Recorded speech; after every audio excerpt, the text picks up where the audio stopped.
अस्सलाम वालेकुम, मैं इब्रार अहमद मेहर एडवोकेट। इलेक्शन कमीशन ने मखसूस नशिस्तों के लिए इलेक्शन शेड्यूल में तब्दीली कर दी है। इस टॉपिक के ऊपर बात करेंगे। इसके साथ बैरिस्टर गोहर अली खान पाकिस्तान तहरीक इंसाफ के चेयरमैन, उनकी ये स्टेटमेंट है कि किसी पार्टी से उसका निशान लेने का मतलब पार्टी को खत्म करना होता है।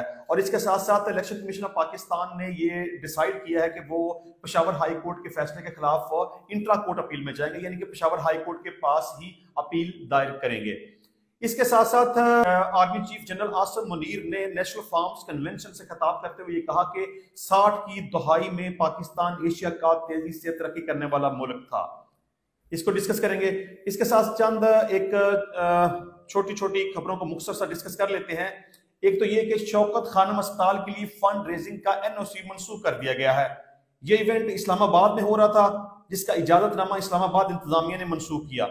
शौकत खानम अस्पताल इंतजामिया का कहना है कि उन्हें इजाजतनामा मंसूख करने की कोई वजह नहीं बताई गई।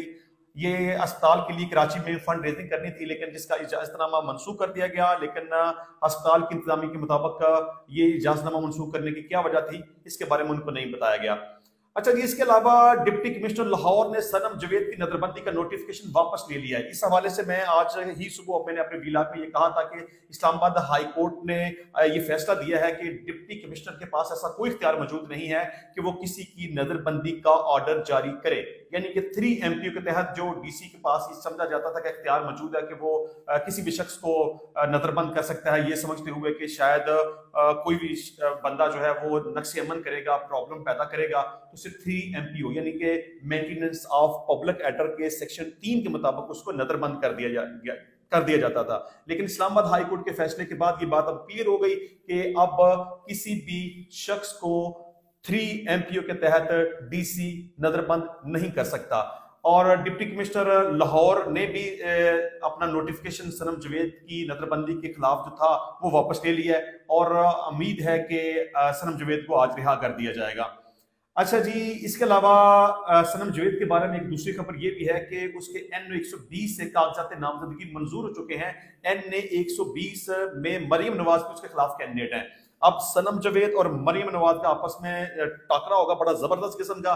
सनम जवेद ने जिस तरीके से उसके खिलाफ मुख्तलिफ झूठे मुकदमात बनाए गए, उसको नजरबंद किया गया, जेलों के अंदर रखा गया, जिस तरह से सनम जवेद की बड़ी फेम हो गई है और तहरीक इंसाफ की तरफ से उसको टिकट मिलेगा, तो मैं उम्मीद करता हूँ कि ये बड़ा जबरदस्त किस्म का मुकाबला होगा और ये ख्याल किया जा सकता है कि सनम जवेद बड़े भारी मार्जिन के साथ मरियम नवाज को शिकस्त दे देंगी।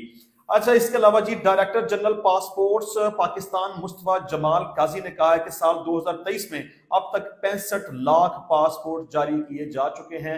ये बहुत बड़ी रेशो है पासपोर्ट बनवाने की, क्योंकि जिस तरह की पाकिस्तान की मौजूदा सूरत हाल है, बहुत ज्यादा तेजी के साथ लोग पासपोर्ट बनवा के पाकिस्तान से बाहर दीगर ममालिक की तरफ जा रहे हैं। और खासतौर पर जब से इमरान खान को गिरफ्तार किया है उस वक्त से लेकर अब तक तकरीबन 15-16 लाख के लगभग लोग जो है वो पाकिस्तान छोड़ के दूसरे ममालिक की तरफ जा चुके हैं।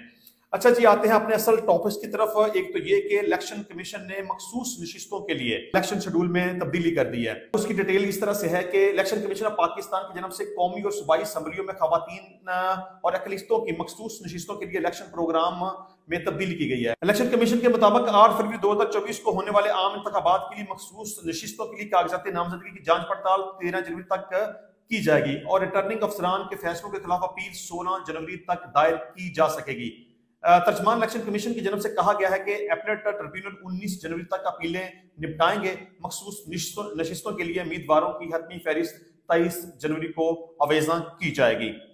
अच्छा जी, इसके अलावा इलेक्शन कमीशन ऑफ पाकिस्तान ने ये डिसाइड किया है कि वो पेशावर हाई कोर्ट के फैसले के खिलाफ इंट्रा कोर्ट अपील यानी कि पेशावर हाई कोर्ट में अपील दायर करेंगे। इससे पहले भी मैं ये बात डिस्कस कर चुका हूँ कि इलेक्शन कमीशन ऑफ पाकिस्तान ने पाकिस्तान तहरीक इंसाफ का जो इंट्रा पार्टी इलेक्शन थे उसको कालादम करार देते हुए बल्ले का निशान वापस ले लिया था। तो उस फैसले के खिलाफ पाकिस्तान तहरीक इंसाफ ने पेशावर हाई कोर्ट में एक अपील फाइल की थी। उनकी अपील मंजूर हो गई। जो इलेक्शन कमीशन का फैसला था उसको मुअत्तल कर दिया गया, उसके ऊपर हुक्म इम्तनाई जारी कर दिया गया और पाकिस्तान तहरीक इंसाफ को बल्ले का निशान दे दिया गया।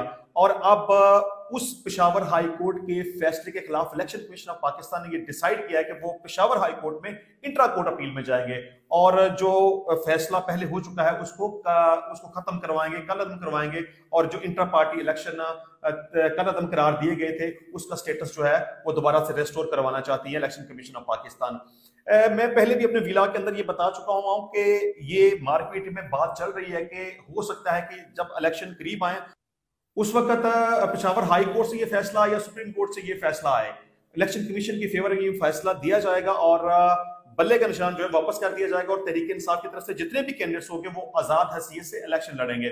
चलें खैर, इसमें अब बैरिस्टर गौहर अली खान जो पाकिस्तान तहरीक इंसाफ के चेयरमैन है, उनका ये कहना है कि किसी पार्टी से उसका निशान लेने का मतलब पार्टी को खत्म करना है। बैरिस्टर गौहर अली खान ने न्यूज कॉन्फ्रेंस करते हुए कहा कि मुखालफिन की कोशिश है कि पीटीआई के पास बल्ला ही न रहे, आम इंतखाबात साफ और शफाफ नहीं हुए तो मुईशत तबाह हो जाएगी, मुल्क इस तबाही का मुतहम्मिल नहीं हो सकता।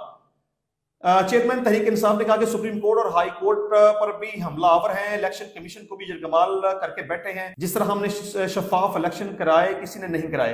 पीटीआई के इंटर पार्टी इलेक्शन शफाफ थे। बैरिस्टर गौहर अली खान ने कहा कि गुज़िश्ता 2 दिन से खानदानी सियासी रहनुमा प्रेस कॉन्फ्रेंस कर रहे थे, जब कोई फैसला आता है तो कोई कानूनी रास्ता लेने की बजाय तनकीद की जाती है। 2 दिन से सियासी खानदान हाई कोर्ट पर हमलावर है, इसकी मजम्मत करते हैं। उन्होंने मजीद कहा कि किसी पार्टी से उसका निशान लेने का मतलब पार्टी खत्म करना है। मुखालफिन की कोशिश है पीटीआई के पास बल्ले का निशान ही न रहे। बल्ले का निशान अवाम की मंगों की निशानी है। अवाम से दरखास्त है कि पूरा मन रहे। इलेक्शन कमीशन के पास इंटर पार्टी इलेक्शन मामला देखने का इख्तियार ही नहीं है। ये थी जनाब बैरिस्टर गौहर अली खान साहब की स्टेटमेंट के बल्ले का निशान वापस लेने का मतलब पार्टी को खत्म करना होता है। अब हम बात करेंगे army chief general Asim Munir. इसने नेशनल फार्म्स कन्वेंशन से खिताब करते हुए कहा कि 60 की दहाई में पाकिस्तान एशिया के तेजी से तरक्की करने वाला मुल्क था। इसकी तफसील यह है कि पाक फौज के शोबा बराए ताल्लुकात आमा ISPR के मुताबिक army chief general Asim Munir ने नेशनल फार्म्स कन्वेंशन से तारीखी खिताब करते हुए कहा कि सोशल मीडिया पर हिजान, मायूसी और अफरा तफरी का माहौल पैदा करके झूठी खबरों के जरिए यह तसर दिया जा रहा है कि जैसे रियासत अपना वजूद खोती जा रही है। पाकिस्तान के बारे में अफवाहें और मनफी बातें बताई जा रही हैं, लेकिन आपको पता होना चाहिए कि कलमा के नाम पर 2 ही रियासतें कायम हुई, रियासत तैयबा और रियासत पाकिस्तान। ये महज इत्तेफाक नहीं है। Army chief general Asim Munir ने कहा कि पाकिस्तान वसाइल से माला माल है। पाकिस्तान के पास ग्लेशियर, दरिया, पहाड़ और जरखेज जमीन है जिससे दुनिया का बेहतरीन चावल, किन्नो और आम जैसे फल, ग्रेनाइट, सोना और तांबा जैसे खजाने मौजूद हैं। 60 की दहाई में पाकिस्तान एशिया का तेजी से तरक्की करने वाला मुल्क था, लेकिन हमने कायदे आज़म के 3 ज़रूरी असूलों ईमान, इत्तेहाद, तंजीम को बुला दिया, जिसकी वजह से तंजली का शिकार हुए। जनरल आसिम मुनीर ने कहा कि ज़राअत और मवेशी पानी तकरीबन हर नबी का पेशा रहा है, क्योंकि इस पेशे में डिसिप्लिन, तकालीफ, नमू और सब्र शामिल है, जिसके नतीजे में बेतहाशा इनामात मिलते हैं। ग्रीन पाकिस्तान इनिशिएटिव का मकसद ये है कि हमें सबसे पहले ज़राअत पर काम करना है। आर्मी चीफ ने कहा कि ग्रीन पाकिस्तान इनिशिएटिव की आमदन का बड़ा हिस्सा सूबों को जाएगा, जबकि बाकी हिस्सा किसानों और जरी रिसर्च के लिए रखा जाएगा। फौज इसमें रोल सिर्फ अवाम और किसानों की खिदमत है। तमाम अजला में जरी माल्स का इनकाद किया जाएगा, जहां किसानों को हर तरह की जरी सहूलियात मैसर होंगी। Army chief general Asim Munir का मजीद कहना यह था कि आसान जरी कर्जों, कोल्ड स्टोरेज की चेन, मौसमियाती तब्दीली के तासरात से महफूज बीज और जेनेटिकली इंजीनियर्ड लाइफ स्टॉक की फराहमी को यकीनी बनाया जाएगा। हर किस्म के माफिया की कौम के साथ मिलकर सरकोबी करेंगे। नेशनल फार्म्स कन्वेंशन के दौरान किसान बार बार नारे तकबीर और पाकिस्तान जिंदाबाद के नारे लगाते रहे, जबकि किसानों ने पाक फौज जिंदाबाद के नारे भी लगाए। तो ये थी अब तक की अहम खबरें और इनके ऊपर तजिया। इंशाल्लाह मिलेंगे नेक्स्ट टाइम नई वीडियो में नए टॉपिक के साथ। तब तक के लिए इजाजत दीजिए। अल्लाह हाफिज।